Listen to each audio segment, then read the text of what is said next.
بہت اچھا سوال ہے. آج کل جو دماغی بیماریاں ہیں نا بہت اسپیڈ کے ساتھ بڑھ رہی ہیں, بہت اسپیڈ کے ساتھ. دیکھو ایک اصول یاد رکھو کہ آپ اگر ہاتھوں سے وزن اٹھانا چھوڑ دیں تو ہاتھ کیا طاقتور ہو جائیں گے؟ بولو نا, کمزور ہو جائیں گے. آپ کیا, میں انرجی سیو کر رہا ہوں, ہاتھ کی انرجی کیا کر رہا ہوں, سیو. وزن نہیں اٹھا رہا میں, تو سیو ہوگی. آپ اگر ٹانگوں سے چلنا چھوڑ دو تو ٹانگیں مضبوط ہو جائیں گی کیا؟ بولنے پر گورنمنٹ نے پابندی لگائی ہے. تو یاد رکھو جب ہم بچپن سے ہی نا ٹینشنوں کے اگر ہم عادی ہوتے ہیں, کچھ نہ کچھ ٹینشن ملتی رہتی ہے, تو انسان کے جو اعصاب ہے نا وہ ٹینشن برداشت, ٹینشن کا ویٹ اٹھاتے اٹھاتے باڈی بلڈر بن جاتے ہیں وہ, یعنی ویٹ لفٹر بن جاتے ہیں وہ. اور اگر بچپن سے ہی ٹینشن کوئی مل ہی نہیں رہی ہو, ممی ڈیڈی والا سیٹ اپ ہو, یہ بچہ نفسیاتی پاگل بنے گا بڑا ہو کر, یہ بتا دوں میں. یہ وہمی بھی بنے گا اور یہ دماغی یہ خودکشی بھی کر سکتا ہے, یہ ذرا سی ٹینشن میں پاگل بھی ہو سکتا ہے, الٹا ہی ہو جائے گا یہ. تو آج کل جو ماں باپ نے بچوں کو جو ممی ڈیڈی والی زندگی دے دی ہے, بہت زیادہ میرا بچہ چماٹ نہیں مارنا, تھپڑ تو ماں, ایکچولی بچوں کی سیلف رسپیکٹ پہ بہت اثر پڑتا ہے. اس سے بچے کی ایسی کی تیسی. ہاں ایسا بھی نہیں ہونا چاہیے کہ آپ بازو کو طاقتور بنانے کے لیے اتنا ویٹ اٹھا لیں کہ ہڈی چٹک جائے آپ کی, تو بچے کو اتنی ٹینشن ہونا شروع ہو جائے کہ گھر اس کے لیے عذاب بن جائے. جو آ رہا ہے جا رہا ہے اس کو ذہنی طور پر ٹارچر کر رہا ہے, تو اس سے بھی دماغ خراب ہوتا ہے اس کا. لیکن نیچرل لائف جو ہے نا, جو ہمیشہ سے چلتی آ رہی ہے, اس سے جب ہٹ جائیں گے تو یہ مسائل کھڑے ہوں گے. ہمیں یاد ہے پہلے وہمی بھی نہیں ہوتے تھے لوگ, اور پاگل کہیں لاکھوں میں کوئی ایک نظر آتا تھا, وہ بھی کوئی ایکسیڈنٹ کی وجہ سے, دماغی چوٹ کی وجہ سے. بڑے بڑے سخت حالات لوگ برداشت کر لیتے تھے. ہم تو اپنے بڑوں سے جب حالات سنتے تھے نا کہ بھئی ایک خاتون کے ایک بچہ مر گیا, پھر دوسرا مر گیا, پھر تیسرا پیدا ہوا وہ مر گیا, پھر چوتھا پیدا ہوا, بڑے ہو کے مرتے رہے, پھر بھی صبر کر رہی ہیں. اور میاں خراب نکلا, میاں شرابی نکلا, وہ ٹارچر کرتا ہے. بچوں کو ماں باپ بہت کوٹتے پیٹتے تھے, بچے باغی نہیں ہوتے تھے. اب 2 تھپڑ لگاؤ بچہ کیا ہو جاتا ہے, باغی ہو جاتا ہے. تو ایک مسئلہ تو یہ ہے کہ بچہ بچپن سے تھوڑی بہت ٹینشن اس کو ملنی چاہیے, تھوڑی بہت ڈانٹ ڈپٹ مار کٹائی کبھی کبھار ہونی چاہیے. بہت دنوں سے نہیں ہوئی تو ایک دفعہ آدمی احتیاطاً 1-2 تھپڑ بلا وجہ نہ لگائے, کوئی بات پہ لگائے, ٹھیک ہے, کبھی کبھار. اسے تھوڑا عادت ہوتی ہے کہ ابا ہے بھائی مار سکتا ہے. دوسری بات یہ کہ بچوں کو خراب کرنے والی چیز باہر کا ماحول ہے, یہ انوائرمنٹ جو ہے نا باہر کا. اسکول کالجز میں یہ بتایا جاتا ہے, بچوں کو یہ نہیں سکھایا جاتا. جو لبرل ٹیچرز ہیں, آج کل تو لبرلزم پھیل رہا ہے نا, کہ بھائی ماں باپ اگر سختی بھی کریں برداشت کرو, الٹی پٹیاں پڑھائی جا رہی ہیں ان کو. آپ کسی بچے کے سامنے ہی کہتے ہیں ابے تمہارا باپ تو ایسا ہے, ابے تمہارا فلاں تو ایسا ہے, تو بچے کے دل سے اپنے باپ کی عظمت ختم ہو جائے گی. تو باہر بہت سارے لوگ ہیں جو آپ کے گھر کو کیا کر رہے ہیں, خراب. عورتیں کیوں خراب ہوتی ہیں؟ وہ جب دوسری عورتوں کے گھروں میں جاتی ہیں تو دوسرے کے میاں کی خوبیاں ان کو نظر آ رہی ہوتی ہیں, خامیاں نظر نہیں آتی, اور اپنے میاؤں کی خامیاں نظر آ رہی ہوتی ہیں, خوبیاں نظر نہیں آ رہی ہوتی. یہ بہت ہو رہا ہے. اب وہ گئی کسی آنٹی سے ملنے کے لیے, اس کے گھر میں دیکھا بھائی وہ تو اپنی وائف کو گاڑی میں بٹھاتا ہے, ایسے دروازہ کھول کے یوں کر کے بٹھاتا ہے, یہ نہیں پتا کہ وہ کنڈی ٹوٹی ہوئی ہے اس کی, وہاں سے کھلتا نہیں دروازہ اندر سے, ٹھیک ہے نا. اب وہ یہی ایک خوبی ہے, چلو عزت دے رہا ہے, آپ ذرا تحقیق کرو تو پتہ چلے گا خرچہ دھیلے کا بھی نہیں دے رہا. مجھے کبھی پچھلے ہفتے ایک فیملی کا میٹر سامنے آیا کہ خاتون نے, کسی نے بتایا کہ وہ شوہر اس خاتون کو بہت عزت دیتا ہے, بہت رسپیکٹ کرتا ہے اپنی وائف کو. دیکھیں وہ شوہر ہے, اتنی رسپیکٹ, اتنی عزت, اور اتنی اس کے غم میں شریک ہوتا ہے, اس سے اپنی باتیں شیئر کرتا ہے. اور ایک ہمارے میاں ہیں, وہ خاتون بتا رہی ہیں مجھے, ایک ہمارے میاں ہیں. میں نے تحقیق کی, میں نے کہا مجھے پتا چلا کہ وہ جو اتنی عزت دے رہے ہیں نا میاں, اس کی بیوی جاب کر رہی ہے, اپنا خرچہ اپنے بچوں کا خود اٹھا رہی ہے, میاں اپنا خرچہ الگ اٹھا رہے ہیں. اور یہ جو خاتون ہے نا جن کے میاں اتنی عزت نہیں دے رہے, یہ سارا خرچہ خود اٹھا رہے. میں نے کہا آپ کا میاں اس سے کروڑا گنا بہتر ہے. یہ انگریز والے اخلاق ہے تھینک یو کہنے والے, روکڑا خرچ کرنے کا ہے ہی نہیں. اور بھائی تمہارے میاں نے تمہیں گھر دے دیا لے کے, تمہیں گیس بجلی کا, اب ایک تھینک یو رہ گیا اس کی زبان پہ, چھوڑ دو یار, اس میں کیا جا رہا ہے یار. ساری ذمہ داری تمہارے میاں نے تمہاری اور تمہارے بچوں کی اٹھائی ہوئی ہے. تو اب وہ اس طرح سے عزت نہیں دے رہا, دے دے تو بہت اچھی بات ہے, لیکن اس کی عزت دیکھ کے دھوکا مت کھاؤ. اس کو بولو کہ ایسا کر, تو ایسا کر کے, اچھا بیگم کو بولو کہ ٹھیک ہے, اس خاتون کا شوہر بولے ٹھیک ہے بیگم اب میں اتنے ہی پیسے تمہیں دوں گا جتنا وہ اپنی بیوی کو دے رہا ہے, اور اس کے بدلے تھینک یو مجھ سے صبح شام 25 دفعہ لے لیا کرو, ہر بات پہ تھینک یو اور عزت دو. عورت تیار ہوگی, عورت کہے گی پیسے دے دیا کرو, بے شک اس سے پہلے 10 گالیاں اور اس کے بعد 20 گالیاں. اگر آپ کا سیٹ آپ کو 25-30 گالیوں کے بعد 50,000 روپے دے, آدمی کہتے ہیں 25 اور دے دے لیکن پیسے دے دے. قربانی تو یہ ہے نا, بہت مشکل ہے, بہت مشکل. اسی طرح بہت سے والدین اپنی اولاد پہ خرچ کر رہے ہیں, خون پسینہ بہا کے, رکشے چلا کے, ٹھیلے لگا کے اپنے بیٹے کو کھلا رہا ہے. بیٹا 1-2 تھپڑ سے بدگمان ہو جاتا ہے کہ میرا باپ مجھے مارتا ہے, میرا باپ مجھ سے کٹائی کی تھی. بہت بے شرمی کی بات ہے, وہ تیرا باپ تیرے لیے کما رہا ہے, خون پسینہ بہا کے تیری روٹی کا انتظام کر رہا ہے, عزت کے ساتھ تجھے گھر میں بٹھایا ہوا ہے. تو کسی کے بھی احسانات دیکھے جاتے ہیں, احسانات کا حجم زیادہ ہے تو یہ چند چیزیں اگنور کی جاتی ہیں, ورنہ تو پھر انگریز ہم سے بہت اچھے ہیں, ایک دھیلا بھی خرچ نہیں کرتے, نہ اپنی اولاد پہ نہ اپنی بیوی پہ.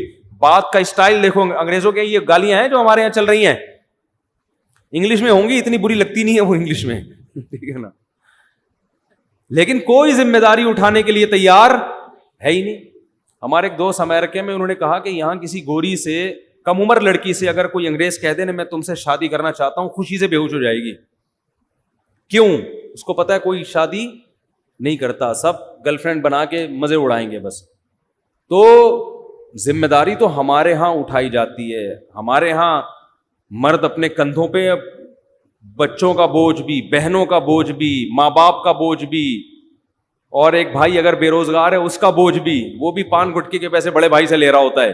سارے بوجھ اٹھا کے اگر 8-10 گالیاں روزانہ دے, اس کا حق بنتا ہے کہ گزرتے ہوئے ویسے ہی گالیاں پارسل کر کے جایا کرے. اس کو اتنا تو رائٹ دو نا, اتنا پیسہ خرچ کر رہا ہے بھائی. نہیں آ رہی بات تو رہنے دو, جیسے چل رہے ہو ویسے ہی ٹھیک ہے. تو یہ بھی بڑا مسئلہ ہے کہ آپ کی اولاد کو جو باہر لوگ ہیں وہ کیا کرتے ہیں, خراب. اس زمانے میں بچوں کو باہر دوستیاں لگانے مت دو, بگڑیں گے. ان کو صحیح راستہ دکھانے والے کم ہوتے ہیں, بگاڑنے والے مارکیٹ میں زیادہ ہوتے ہیں. تو ایک وجہ تو وہ ہے کہ ٹینشن آج کل لوگوں کے پاس ہے ہی نہیں نا. تو جب تھوڑی, آپ کو پتا ہے سویڈن میں خودکشی کا ریشو سب سے زیادہ ہے, اور اس کی وجہ یہ ہے کہ سویڈن ٹینشن فری ملک ہے. حیرت کی بات ہے, جس ملک میں ٹینشن زیادہ, غربت زیادہ ہے نا, بے روزگاری, غربت, وہاں خودکشیوں کا ریشو کم ہے. یہ کتنی بڑی حقیقت ہے, سمجھ میں نہیں آ رہی بات. دیکھو پاکستان ایک پسماندہ ملک ہے نا, اتنی خودکشی نہیں ہے یہاں پہ. یعنی آپ خود اندازہ لگاؤ نا کہ سویڈن میں بے روزگاروں کو الاؤنس ملتے ہیں. یعنی جو لوگ سویڈن ہو کر آئے ہیں وہ کہہ رہے ہیں ٹینشن تلاش کرنے سے نہیں ملتی یہاں پہ. گوگل پہ سرچ کرنا پڑتا ہے بھائی, کسی کے پاس ٹینشن ہو تو تھوڑے دن کے لیے چاہیے. پاکستانیوں کو چاہیے ہوتی ہے نا, وہ پریشان ہو جاتے ہیں ٹینشن کیوں نہیں. تو اس کے باوجود سب سے زیادہ خودکشی کہاں ہو رہی ہے, اس کنٹری میں ہو رہی. کیوں ہو رہی ہے؟ اس کی وجہ یہ ہے کہ قدرت کی طرف سے ذرا سی کوئی پریشان, قدرت تو دیتی ہے ٹینشن, چاہے آپ کا ملک ٹینشن فری ہو جائے, اللہ کی طرف سے ٹینشنیں آتی ہیں تو وہ برداشت نہیں کر پاتے. برداشت نہیں کرتے تو جا کے وہ لٹکنے کی کوشش کرتے ہیں اور کھمبوں سے چپکنے کی کوشش, اس کا یہ بڑا نقصان ہوتا ہے. اور کوئی بات پوچھنی ہو بھائی؟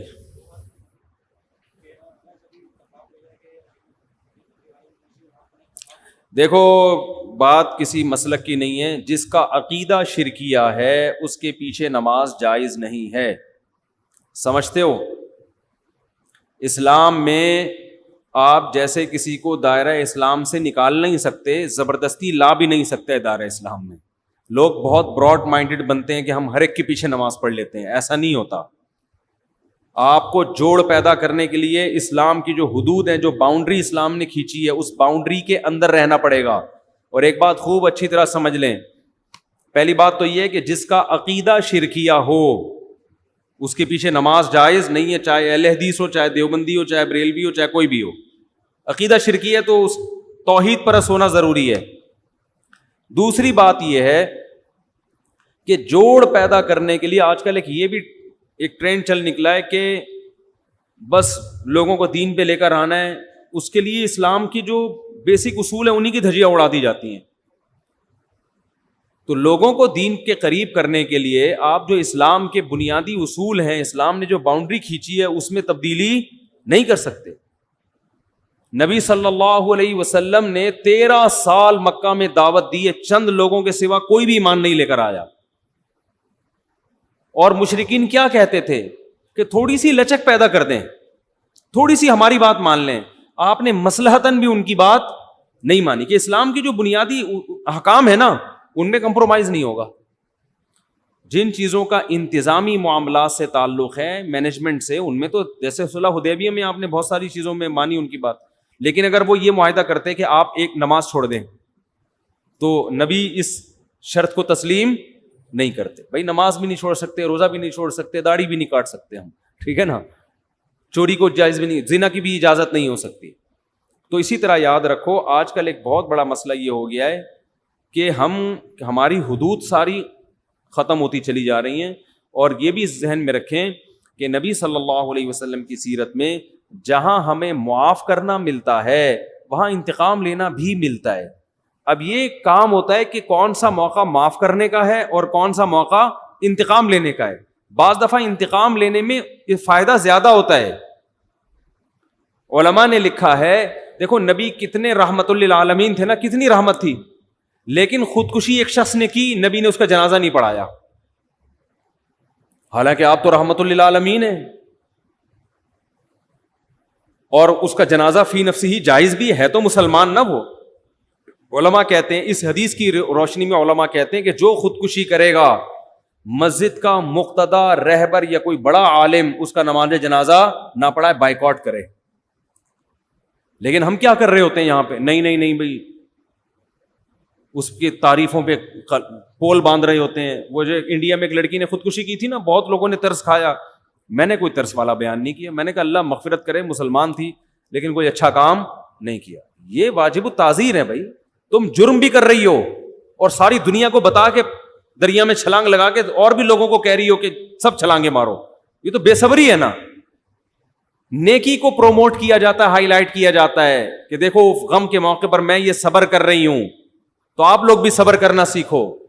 عادت نہیں لیکن مجھے ٹینشن اتنی ہو گئی, 2 بوتلیں چڑھا لیا اور ویڈیو بنا کے یوٹیوب پہ ڈال دے. لوگ کہیں یار اتنا نیک آدمی کو یہ اتنا مجبور کر دیا اس معاشرے نے, اس ظالم معاشرے نے اتنے نیک آدمی کو ایسا مجبور کر دیا کہ شراب پی رہا ہے, اس کی ساس پہ مقدمہ ہونا چاہیے. اس داماد کو کس نے ٹینشن دی ہے؟ ساس نے. اس کے سسر پہ مقدمہ, اس کی بیوی کو جیل میں ڈال دینا چاہیے, اس کی ٹینشن ہے. ابے بھائی ٹینشن اس نے دی ہے, نہیں دی, ہمارے سامنے نہیں.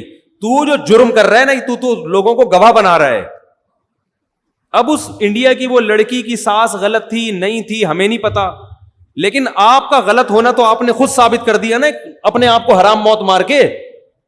دیکھو میں اپنے آپ کو اس لڑکی سے بہتر نہیں سمجھتا, قیامت میں شاید وہ بخشی جائے اور ہم لٹکے ہوئے ہوں, لیکن اصول کی بات شریعت کی جو ہے وہ تبدیل نہیں ہو سکتی. جرم کو پروموٹ کرنے کی, ہائی لائٹ کرنے کی اور اس کی حوصلہ افزائی کرنے کی اجازت نہیں ہے. ہم تصویر کے ایک رخ کو دیکھتے ہیں, دوسرے رخ کو نہیں دیکھ رہے ہوتے.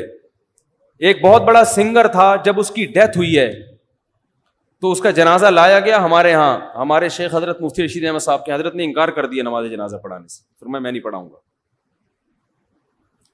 ہو سکتا ہے چھپ کے بہت دعائیں مانگی ہوں اس کے لیے, بظاہر یہی لگتا ہے اکیلے میں بہت روئے ہوں گے اللہ اس کو معاف کر دے, کھلے عام اس کا جنازہ نہیں پڑھایا تاکہ عبرت ہو, کوئی اچھی موت نہیں ہے یہ.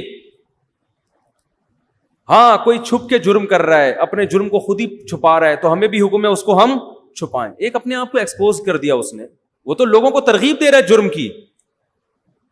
تو اس لیے بھائی ان چیزوں میں آج بے اعتدالی بہت ہونے لگی ہے، ہم حدود شریعت سے تجاوز کرتے ہیں. مجھے کچھ سنگر لوگ ملتے ہیں کہ ہم نے توبہ کر لی ہے، ہم پہلے ایسے تھے، ہم یوں تھے، ہم یوں تھے. تو ٹھیک ہے، بیچاروں نے توبہ کی، اللہ ان کی توبہ قبول فرمائے. لیکن میں ان سے اکثر ایک بات کہتا ہوں کہ یار اپنے ماضی کو بھول جاؤ. ماضی کو، ایک تصویر تو چلو کوئی اپنی محفوظ رکھ لے کہ لوگوں کو ترغیب دینے کے لیے کہ میں ایسا تھا اور ایسا ہو گیا، چلو ایک آدھ اس میں یہ مسئلہ سمجھ میں آتی ہے تاکہ دوسرے گلوکاروں کو بھی موٹیویشن ملے. ہمارے ایک دوست تھے، وہ کہیں ڈراموں میں آیا کرتے تھے، تو پھر انہوں نے توبہ کی تو انہوں نے مجھے اپنی پرانی تصویر بنائی نا، دکھائی، کیپ پہنا ہوا ہے، کالا چشمہ اور عجیب سی مونچھیں رکھی ہوئی ہیں. اور جب وہ توبہ کیا ایسا، جن کی میں نے 3 شادیاں نہیں، تیسری کروائی تھی شادی، وہ ویڈیو بھی گئی تھی. اب وہ شوبز کی دنیا چھوڑ کے شادیوں پہ سیٹ ہو گئے ہیں. شوبز کی دنیا چھوڑ کر کس پہ سیٹ ہو گئے ہیں؟ سیٹ ہوتا ہے آدمی تو پھر وہ کرتا ہی چلا جاتا ہے، پھر وہ ڈھیٹ بن جاتا ہے. تو میں نے کہا اچھا ہے، وہ جو حرام کاری کا خطرہ تھا وہاں پہ، یہ نہیں کہ سب کوئی غلط کر رہے ہوتے ہیں، میں الزام نہیں لگا رہا. تو کیا نتیجہ نکلا کہ اب انہوں نے اتنا پیارا ان کا حلیہ ہو گیا. تو وہ ایک تصویر انہوں نے رکھی ہوئی ہے، وہ فیس بک پہ بھی ڈالی تھی کہ یہ زیادہ اچھی ہے، یہ والی، سب وہ نورانی چہرے کو کہہ رہے تھے ماشاء اللہ ماشاء اللہ. تو ایک تو چلو عبرت کے لیے ٹھیک ہے، لیکن اپنی ساری تصویریں کہ میں ایسے ناچتا تھا، میں یوں کرتا تھا، میں یوں، بھائی یہ تو آپ اپنے گناہ کو کیا کر رہے ہو؟ آپ اپنے حج اور عمرے کی تصویر سمجھ میں آ رہا ہے کہ میں سردی میں رو رہا تھا. اول تو اس کو بھی ضرورت نہیں ہے، لیکن یہ کوئی پھر بھی ایک سمجھ میں آنے والی چیز ہے.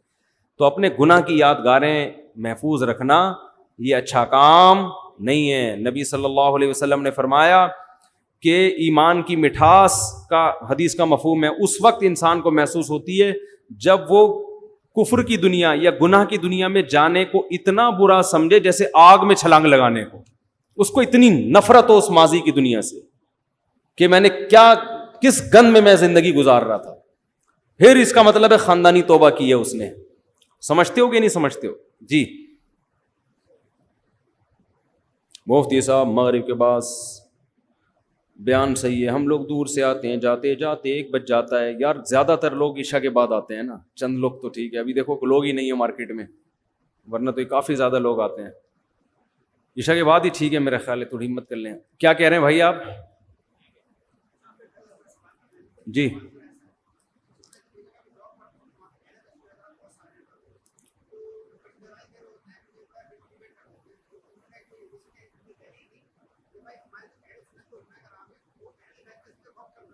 جی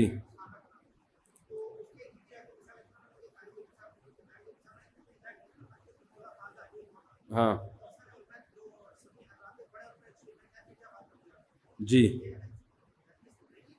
دیکھیں یہ جو الزام لگایا جاتا ہے نا کہ اہل سنت والجماعت اہل بیت پر بیان بہت کم کرتے ہیں، ایسا نہیں ہے. اہل سنت میرا حضرت حسین کی فضیلت پر بیان ہو چکا ہے، حضرت حسن کی فضیلت پر بیان ہو چکا ہے، حضرت علی کی فضیلت پر بیان ہوا ہے. تو سب علماء کر رہے ہیں. ہاں اہل بیت صحابہ میں حضرت معاویہ کی فضیلت پر عام طور پر ہمارے ہاں زیادہ بیان اس لیے ہوتا ہے کہ سب سے زیادہ طعن و تشنیع ان پہ کی جاتی ہے، ان کے دفاع میں اس لیے بیان ہوتا ہے. اگر شیعہ حضرات ان پہ لان تان چھوڑ دیں تو پھر ان کے فضائل ہمیں بھی بیان کرنے کی ضرورت نہیں ہے. تو یہ شیعہ لوگوں نے ہی ہمیں مجبور کیا ہے کہ ہم حضرت معاویہ کے فضائل کثرت سے بیان کریں. باقی یہ تو متفقun علیہ عقیدہ ہے کہ ہم حضرت معاویہ کو حضرت علی پر فضیلت نہیں دیتے.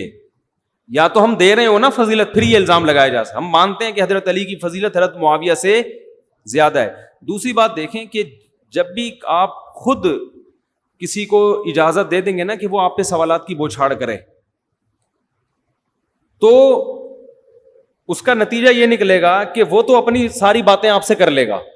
میرے پاس کچھ لوگ یہاں آئے تھے باغ فدق کے بارے میں بات کرنے کے لیے کہ باغ فدق میں یہ جو ان کے مسائل ہیں کہ یہ ہو گیا، یہ ظلم ہو گیا فلاں. میں نے کہا میں نے ان کو بٹھایا، میں نے کہا بیٹھو. میں نے کہا آپ کیا چاہتے ہو کہ یہ الزامات کو صحیح مان کے میں شیعہ ہو جاؤں؟ آپ یہ چاہتے ہو؟ یعنی اس سے یہ ثابت کرنا چاہتے ہیں کہ سنی مذہب غلط ہے اور شیعہ کیا ہے؟ صحیح ہے. یہ چاہتے ہو نا؟ تو میں نے کہا میرے شیعہ مسلک پہ یہ اعتراضات ہیں کیونکہ سنیوں کا تو یہ عقیدہ ہے. اہل سنت والجماعت کہتے کس کو ہیں پتہ ہے؟ اہل سنت میں سنت سے مراد ہے حدیث, اور الجماعت سے مراد ہے صحابہ. تو میں نے کہا, اور صحابہ میں سب سے پہلے خلفائے راشدین ہیں. ہم یہ کہتے ہیں خلفائے راشدین نے کبھی ظلم, اور اتنا بڑا ظلم کہ نبی کی بیٹی کے ساتھ ظلم کریں, یہ تو ہمارے عقیدے کا بنیادی حصہ ہے. اگر اس کو آپ نے ثابت کر دیا تو اس کا مطلب سنی مذہب کی بیس ہی کیا ہے؟ بولو, غلط. تو پھر جب سنی مذہب غلط ہے تو پھر صحیح والا کون سا ہے؟ پھر صحیح اگر شیعہ ہے تو مجھے شیعہ مسلک پہ یہ اعتراضات ہیں. آپ سائل بن کے ان سے سوالات پوچھنا شروع کر دیں کہ آپ شیعہ مسلک پہ مجھے یہ اعتراض, یہ اعتراض, یہ اعتراض, یہ اعتراض, وہ بہت سارے ہیں, ان کا جواب دے دو تو میں شیعہ ہونے کے لیے تیار ہوں, ورنہ نہ میں ادھر کا رہوں گا نہ میں ادھر کا, میں درمیان میں لٹکا رہوں گا. سمجھ میں آ رہی ہے بات؟ آپ ان سے سوال پوچھیں نا. جیسے عیسائی بھی اسلام پر اعتراض کرتے ہیں, عیسائی لوگ بھی اعتراض کرتے ہیں اسلام پہ, یہ اعتراض ہے, یہ اعتراض ہے. بھائی ٹھیک ہے, مان لیا یہ اعتراض, تو میں اسلام چھوڑ دوں؟ وہ کہے گا ہاں چھوڑو, جب یہ اعتراض ہے تو پھر کیا کروں میں؟ وہ کہے گا عیسائی ہو جاؤ. اگر اسلام پہ 10 اعتراض ہیں تو عیسائیت پہ 1000 اعتراضات ہیں, اور بیس سے ہی شروع ہو جائیں گے اعتراضات, بنیاد سے ہی شروع ہو جائیں گے. تو اگر آپ اگلے کے سوال جواب دینے میں لگے رہو گے نا, وہ ایک اعتراض اٹھائے گا, پھر وہ دوسرا اٹھائے گا, پھر وہ تیسرا اٹھائے گا, پھر وہ چوتھا اٹھائے گا, وہ اٹھاتا رہے گا بیٹھ کے. تو آپ کو اس کا لا حاصل بحث ہے, ٹھیک ہے نا, لا حاصل بحث ہے. تو یہ جیسے وہ منکرین حدیث سے میری بات چیت ہوئی تھی, تو وہ بخاری پہ یہ اعتراض, مسلم پہ یہ اعتراض. میں نے کہا مان لیا یار بخاری غلط ہے, ٹھیک ہے نا, تو کیا کرنا ہے پھر؟ انہوں نے کہا قرآن پہ آ جاؤ. میں نے کہا قرآن تو خود کہہ رہا ہے بخاری کو فالو کرو. کہہ رہے قرآن میں کہاں لکھا؟ میں نے کہا قرآن کہہ رہا ہے کہ نبی تشریح کریں گے اس قرآن کی, تو بخاری میں نہیں ہے, تو پھر نبی کی وہ تشریح کہاں گئی ہے؟ یہ تو غلط ہو گئی نا. تو صحیح کتابیں لے کر آؤ نا میرے سامنے پھر حدیث کی, تو صحیح تو کہیں ہے نہیں تمہارے پاس. میں نے کہا بس سر پھر قرآن ہی غلط کہہ رہا ہے کہ نبی تشریح کریں گے. نبی تشریح کریں گے تو قرآن سمجھ میں آئے گا, یہ قرآن کہہ رہا ہے ہمیں. تو جب نبی کی تشریح یہ ہے ہی نہیں تو پھر صحیح والی تشریح لے آؤ تو میں اس کو چھوڑ دیتا ہوں. نہ صحیح والی ہے تمہارے پاس, نہ اس کو فالو کرنے دے رہے ہو, اس کا مطلب تم ہی غلط ہو. کچھ اصولی باتیں ہوتی ہیں جن کا کسی کے پاس کوئی جواب نہیں ہوتا, یہ ان لوگوں کو دیا جاتا ہے جن میں دلیل سمجھنے کی صلاحیت نہیں ہوتی. بخاری کی پر جو اعتراض تھے, ہر اعتراض کا جواب ہمارے پاس ہے, لیکن ہمیں پتہ ہے اس جواب میں پڑھے نا تو ایک لمبی طویل بحث شروع ہو جائے گی. اور جن لوگوں میں ذہانت نہیں ہے, کم عقل ہے, وہ بعض دفعہ ان کے پروپیگنڈے سے متاثر ہو جاتے ہیں. تو بھائی اگر متاثر ہو کے آپ کے فرقے میں نے آنا ہے تو آپ کے فرقے پہ تو اتنے بڑے بڑے اعتراضات ہوتے ہیں کہ اس کا آپ کے پاس بھی جواب نہیں ہے. تو یہ منکرین حدیث تو ہر مسلک میں ایسا ہی ہے. تو اس لیے ان سے پوچھا کریں کہ یہ بہت ساری چیزیں پوچھنے کی, میں پوچھوں گا تو پھر وہ ایک مناظرے کی صورت بن جائے گی نا, یوٹیوب پہ وہ جائے گا, پھر وہاں سے جواب آئے گا, پھر وہ وہی ہوگا جو اس کا ہوا ہے صاحب علی مرزا صاحب. دیکھو ایک اصول یاد رکھو, صحیح فرقہ کون سا ہے؟ صحیح فرقہ وہی ہے جو صحابہ تابعین تبع تابعین سے تواتر کے ساتھ چلا آ رہا ہے. بس قرآن و حدیث کی جو اپنی طرف سے تشریح کر رہا ہے اس کو اٹھا کے دیوار پہ مار دو. ورنہ دلیل خوارج کے پاس بھی تھی, معتزلہ جو پہلے اسلام میں بڑے بڑے فرقے پیدا ہوئے ہیں, ہر ایک قرآن اور حدیثی سے بات کرتا تھا. لیکن جنہوں نے صحابہ کو فالو کیا ان کو اللہ نے محفوظ کیا, اور باقی سارے فرقے آہستہ آہستہ ختم ہو گئے. تو جو صحابہ اور تابعین کے عقیدوں کو لے کے چلے گا, جس کو عقیدہ طحاویہ میں امام طحاوی نے ذکر کیا ہے, جو سعودیہ میں پڑھائے جاتے ہیں, مصر میں, ملیشیا میں, پوری دنیا میں وہی پڑھائے جاتے ہیں, جو جس کو اللہ نے مقبولیت عطا کی ہے, وہی سلسلہ ہے صحابہ کا, تابعین تبع تابعین, وہی امت کے جمہور کا سلسلہ ہے. جو اس پہ چلے گا وہی حق پر ہے, جو اس سے ہٹے گا. نبی نے فرمایا من شذ عن جماعت المسلمین, جو مسلمانوں کے راستے سے, مسلمانوں کی جماعت سے ہٹے گا, شذ فی النار, اللہ اس کو قیامت میں الگ کر کے جہنم میں ڈالیں گے. اور قرآن کیا کہہ رہا ہے؟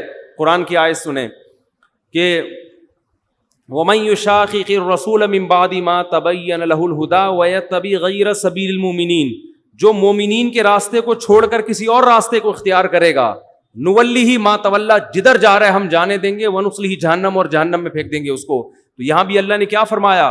مومنین کا راستہ, جو عامت المومنین کا مذہب ہے نا, اسی کو اسلام کہتے ہیں. جو اس سے ہٹے گا وہ کیا ہے؟ اب اگر ہم شیعہ حضرات کو درست مان لیں, اس کا مطلب حرم 1400 سال سے سنیوں کے پاس ہے نا حرم، تو اس کا مطلب حرمین 1400 سال پہ غلط لوگوں 1400 سال سے غلط لوگوں کے پاس ہے. اس کا مطلب بنو امیہ کی خلافت بھی غلط تھی، بنو عباس کی خلافت بھی غلط، اور خلافت عثمانیہ بھی غلط. تو 1300 سال سے مسلمانوں کی حکومتیں بھی غلط لوگوں کے پاس، مسلمانوں کی خلافتیں بھی غلط لوگوں کے پاس، حرمین بھی غلط لوگوں کے پاس، اور جنگ لڑنے والے جو مجاہدین ہیں 99% تو وہ سارے اہل سنت والجماعت میں ہیں، وہ سارے غلط. وہی غامدی صاحب والی بات ہو جائے گی کہ یا تو غامدی جنت میں جائے گا، یعنی وہ حق ہے، یا یہ ساری امت حق پر ہے. آئی بات سمجھ میں؟ عامی آدمی کے لیے حق کو سمجھنے کے لیے اتنی دلیل کافی ہے. تو صدیوں سے جو حرمین میں حکومت چلی آ رہی ہے، اسلام کا مرکز ہے، اور آپ یہ نہیں کہہ سکتے کہ بھائی یہ بھی تو ہو سکتا ہے کہ باطل لوگوں کا اسلام پہ ہمیشہ سے غلبہ رہا ہو. یہ اسلام کے بارے میں بات اس لیے نہیں کی جا سکتی کہ اسلام آخری مذہب ہے اور محمد صلی اللہ علیہ وسلم آخری مذہب ہے، آخری نبی ہیں. آپ کے بعد کوئی نبی نہیں آئے گا، تو اللہ اسلام کو اتنا مغلوب نہیں کرے گا. قرآن کے الفاظ دیکھیں، هو الذی ارسل رسولہ بالہدی ودین الحق لیظہرہ علی الدین کلہ. اللہ نے اپنے حبیب کو جو دنیا میں بھیجا تاکہ وہ اس کو تمام دینوں پہ غالب کر دیں. تو اگر آپ حرم میں بھی کہتے ہو کہ باطل لوگ ہیں، اور بنو امیہ کی خلافت بھی اہل باطل کے ہاتھ میں تھی، بنو عباس بھی، وہ تو سارے سنی تھے، اور خلافت عثمانیہ بھی، اور یہ جو ہندوستان میں 1000 سال حکومت چلی ہے اسلامی حکومتیں، یہ بھی سنیوں کی تھیں. تو یہ سارے اس کا مطلب کیا تھے کہ یہ غلط تھے، اور تھوڑے سے لوگ کیا ہیں، وہ جنت میں جائیں گے. اس کا مطلب پھر یہ انگریز کہے گا کہ 1400 سال میں تم اسلام کا اصل نقشہ دنیا کے سامنے پیش نہیں کر سکے، غلط لوگ ہی اسلام کو فالو کرتے رہے ہیں، تو اب کیا تیر مار لو گے تم دنیا میں آ کے. ہم بتاتے ہیں ہمارا ماضی بہت شاندار تھا. ہمارا ماضی کیا ہے؟ بہت اہل حق کے ہاتھ میں رہی ہے حکومتیں. اس میں کچھ ظالم لوگ بھی آئے ہیں، لیکن سسٹم صحیح لوگوں کے، سسٹم صحیح تھا. حاکم ظالم آئے ہیں، لیکن سسٹم بہت کم ایسا ہوا ہے کہ اب جب خلافت عثمانیہ کا خاتمہ ہوا ہے تو ہمارے ہاتھ سے حکومتیں گئی ہیں، پھر اس کے بعد ہم مغلوب ہونا شروع ہوئے ہیں. تو یا تو ان تھوڑے سے لوگوں کو صحیح مان لو، اور پھر انسان آبزرو بھی کرتا ہے. آپ محفلوں میں بیٹھ کے دیکھیں، آپ اہل حق کی محفلوں میں بیٹھ کے دیکھیں، ان کے بات کا انداز، ان کے دلائل کا انداز آپ کو کچھ اور نظر آئے گا. آپ اہل باطل کی محفلوں میں بیٹھ کے دیکھیں، آپ کو لگے گا کہ یہ صرف لفاظی اور ایک لوگوں کی واہ واہ لینے کا ایک طریقہ ہے، مدلل بات نہیں ہوتی. وہ آپ کو لگے گا یہ. تو وہ چھوٹی چھوٹی باتوں کو نا ہوا بنا بنا کے جو ختم ہو گئی. جب میں جیسے میں کہتا ہوں، سب علماء کہتے ہیں حضرت حسن نے حضرت معاویہ کے ہاتھ پہ بیعت کر لی، ختم سسٹم. کیا ہو گیا؟ ختم ہو گیا نا. اور وہ اہل بیعت میں سے حضرت حسن، انہوں نے بیعت اس لیے کی تاکہ امت میں جھگڑا ختم. تو ختم کر دو، آپ کیوں نہیں کر رہے؟ لوگ کہتے ہیں وہ ختم نہیں، وہ تو بعد میں بھی لڑائیاں وہیں. تو غلط کیا انہوں نے جنہوں نے لڑائیاں کی بعد میں. آپ تو نہ کرو نا، اب آپ ختم کر دو. آپ وہ کام کرو جو کس نے کیا ہے؟ حضرت حسن نے کیا ہے. آپ کہہ سکتے ہو ہم وہ کریں گے جو حضرت حسین نے کیا ہے. آپ نہ وہ کر رہے ہو جو حضرت حسین نے کیا، نہ وہ کر رہے ہو جو حضرت حسن. آپ باتیں پھینک رہے ہو بیٹھ کے. باتوں سے کیا لگا رہے ہو؟ حضرت حسین رضی اللہ تعالیٰ عنہ نے باتیں کر کر کے آگ نہیں لگائی ہے امت میں. جو وہ کر سکتے تھے، جس کو حق سمجھتے تھے، اس میں اپنی جان کٹا دی انہوں نے. تو ایک امت میں دیکھو، اسلام عمل کا نام ہے، عمل. قرآن آج بھی الحم سے لے کے والناس تک اللہ کا کلام ہے، ایک ایک لفظ محفوظ ہے. قرآن کے الفاظ دیکھو، قل، اے نبی ان سے کہہ دیں آپ. ہم دیکھو مذہب پہ چلتے ہیں کس کو خوش کرنے کے لیے؟ اللہ کو نا. تو قرآن کے الفاظ دیکھو، قل، اے نبی ان سے کہہ دو، تعالوا، آؤ، اتلو ما حرم علیکم ربکم یا ربکم علیکم، آؤ میں تمہیں بتاتا ہوں تمہارا رب کن چیزوں سے ناراض ہوتا ہے، کون سے کام ہیں جن سے تمہارا رب خوش نہیں ہوتا. تو فوراً ہمارے کان کھڑے ہونے چاہیے. اللہ ہمیں خود بتا رہا ہے، بھائی مجھے راضی کرنا چاہتے ہو تو کیا کرنا پڑے گا. اور انداز دیکھو، یہ تعالو کا لفظ ایسے موقع پہ جیسے آدمی بیچارہ وہ گمراہ اور حیران سرگردان پھر رہا ہو، اسے صحیح راستہ نہ مل رہا ہو، ٹھوکریں کھا رہا ہوں، یار اس فرقے کے پاس جاؤں، اس فرقے کے پاس جاؤں، اس کی تقریر سنوں، اس کی تقریر. کھوپڑی گھومتی ہے نا آدمی کی. راستہ بھولا ہوا ہو تو بندہ بلاتا ہے، ادھر آ یار میں تجھے بتاتا ہوں. تو خام خواہ میں پتہ نہیں کبھی اس کے پاس جا رہا ہے، کبھی ایسا ہوتا ہے نا. کیا ہو گیا بھائی؟ ایسا ہوتا ہے کہ نہیں ہوتا؟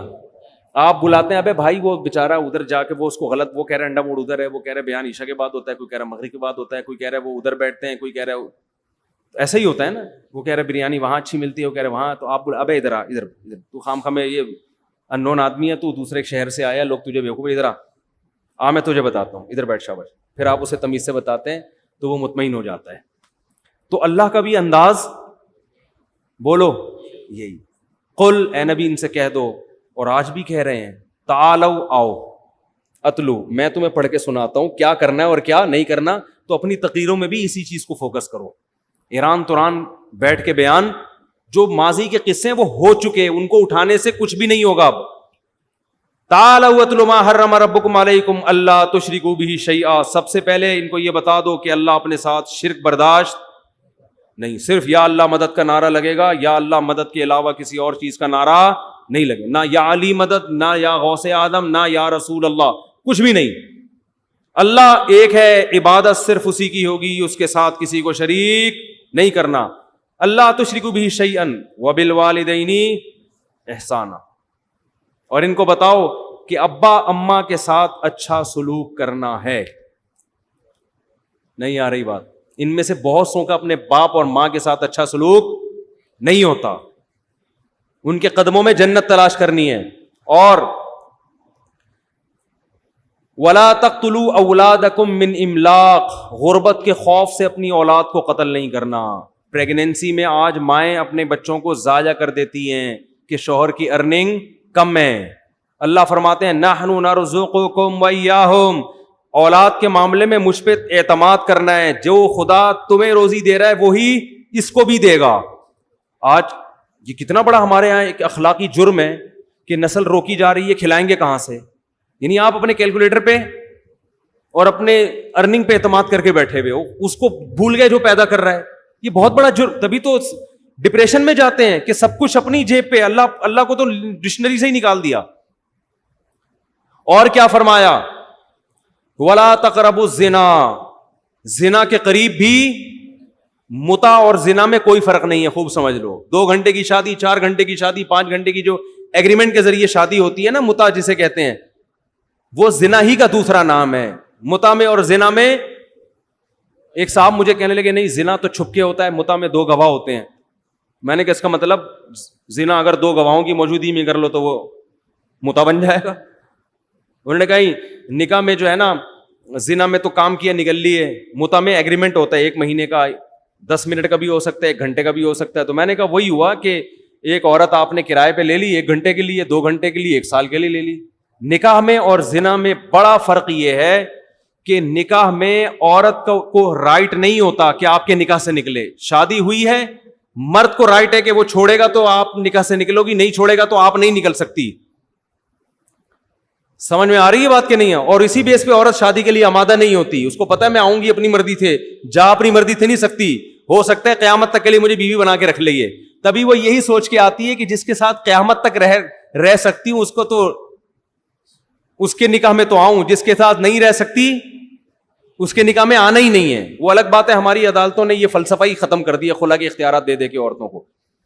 تو نکاح میں زنا میں بڑا فرق یہ ہے کہ نکاح ہمیشہ کے لیے ہوتا ہے, اور زنا صرف خواہش پوری کی اور پتلی گلی سے نکل لیے.